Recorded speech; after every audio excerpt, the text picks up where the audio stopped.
Shalom, saya Bruce Ibrahim Chandra Panggite dari Fakultas Teologi, Prodi Teologi Agama Kristen.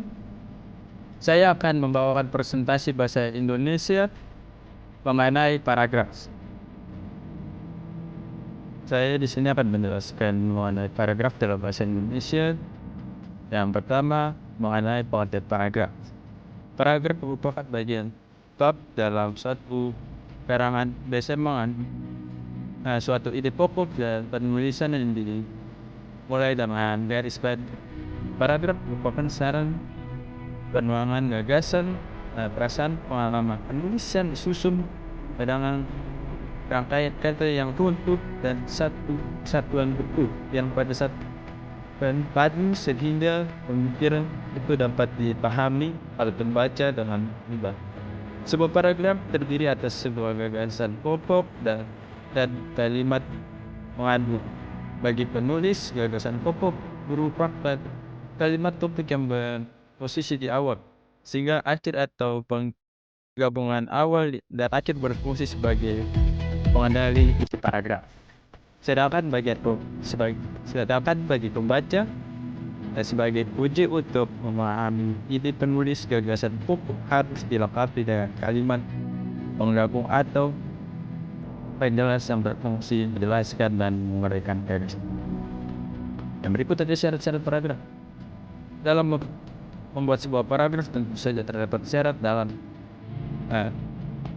Setidaknya ada 5 syarat yang ditentukan dalam paragraf, yaitu kesatuan, kepaduan, rasa, konsisten, sudut pandang, dan penuntutan. Paragraf dapat dikatakan baik bila kalimat ciri itu secara keseluruhan dapat dibangun. Yang pertama, kesatuan. Paragraf yang baik harus memiliki satu gagasan utama.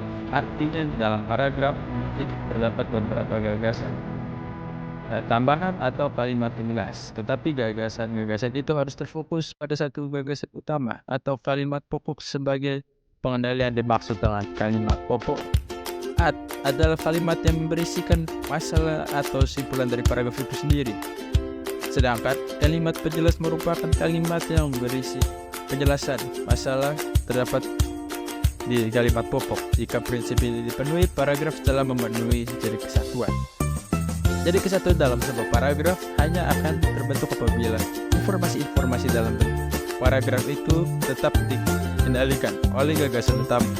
Agar hal ini dapat dicapai, maka penulis harus senantiasa mengevaluasi apakah kalimat-kalimat yang ditulis itu saling menghubung erat, atau mungkin saja kalimat-kalimat itu harus dihilangkan atau disajikan secara khusus, misalnya menjadi sisipan dalam kalimat lain. Berikutnya, kepaduan. Paragraf dapat dikatakan baik tidak saja karena gagasan utamanya tunggal, tetapi juga karena kalimat-kalimat di dalam paragraf itu terjalin secara logis dan gramatikal. Dengan demikian, kalimat-kalimat di dalam sebuah paragraf itu terpadu, berkaitan satu sama lain untuk mengandung gagasan utama. Dengan kata kaitan seperti itu, pembaca akan dapat mengikuti maksud penulis step demi step dengan perpindahan dari satu kalimat ke kalimat berikutnya secara baik tanpa ada lompatan-lompatan pikiran. Bahkan sebuah paragraf sudah memenuhi syarat kesatuan tetapi belum dapat disebut sebagai paragraf yang baik apabila belum memenuhi syarat kepaduan ini. Berikutnya ada tuntasan. Paragraf yang baik adalah paragraf yang tuntas. Artinya di dalam paragraf telah tercakup semua yang diperlukan untuk mendukung gagasan utama. Ini berarti pula bahwa paragraf yang baik harus dikembangkan melalui sedemikian rupa, sehingga pembaca tidak hanya bertanya-tanya tentang maksud penulis dalam paragraf itu.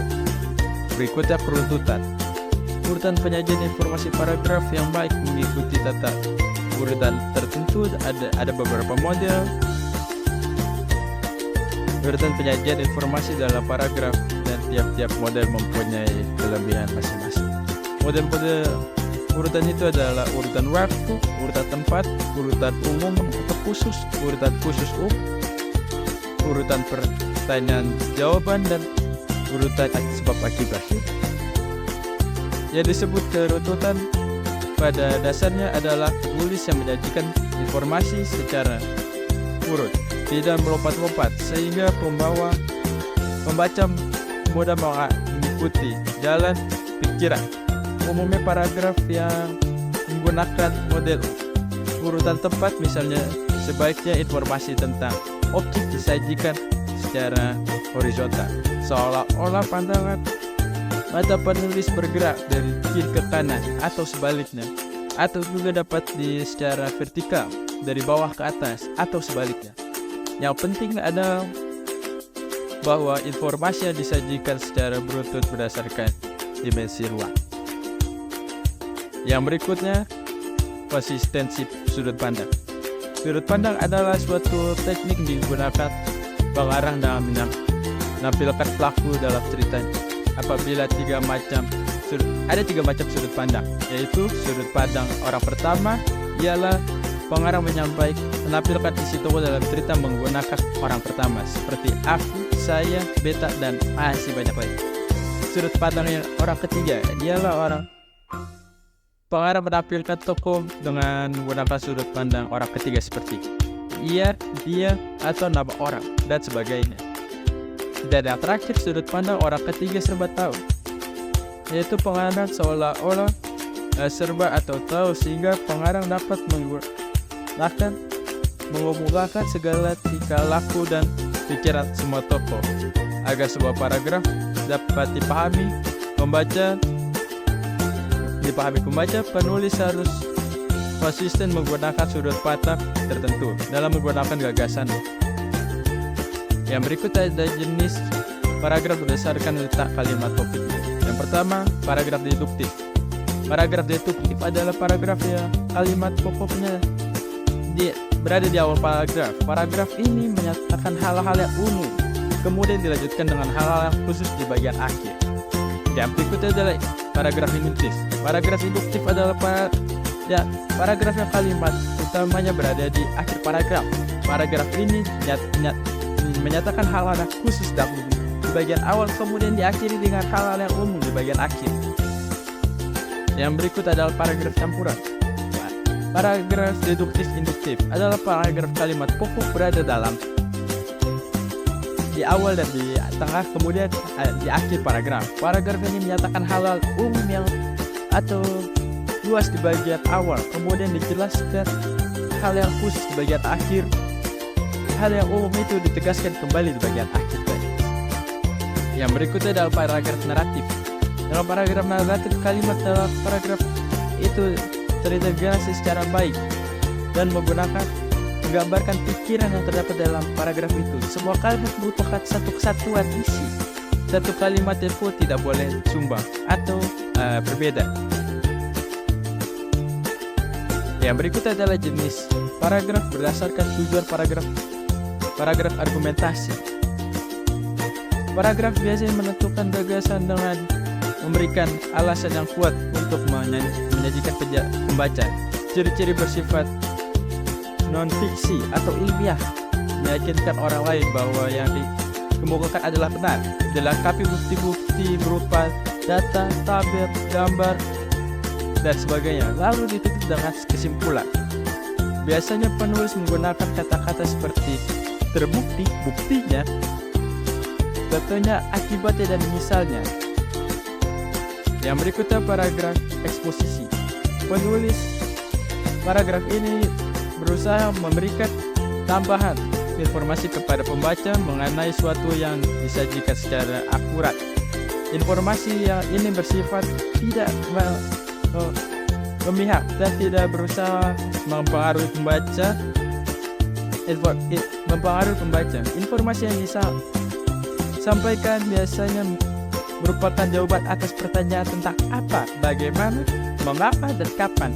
Biasanya penulis menggunakan kata seperti merupakan, adalah, terdiri atas, terbuat dari, dan mengandung. Yang berikutnya paragraf deskripsi.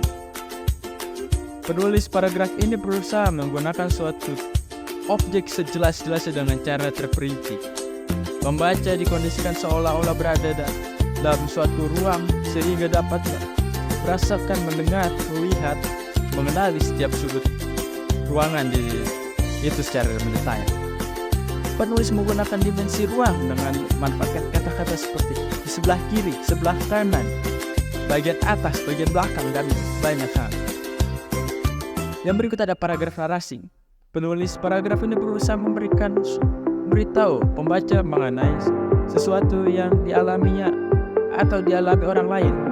Ia menceritakan rangkaian peristiwa atau pengalaman manusia berdasarkan perkembangannya dari waktu ke waktu. Dimensi waktu secara kronologis digunakan penulis dengan bantuan kata-kata seperti mula-mula, pertama-tama, kemudian, lalu, sesudah itu, akhirnya, dan selanjutnya, dan masih banyak lagi. Paragraf persuasi. Paragraf ini berisi ajakan penulis yang membujuk pembaca agar mau melakukan sesuatu yang dikehendakinya. Penulis melampirkan bukti dan data-data pendukung serta menggunakan kata ajakan seperti ayo, mari, dan bagaimana, sehingga pembaca tergugah dan mau bertindak sesuai dengan keinginan si penulis. Demikian presentasi dari saya, terima kasih.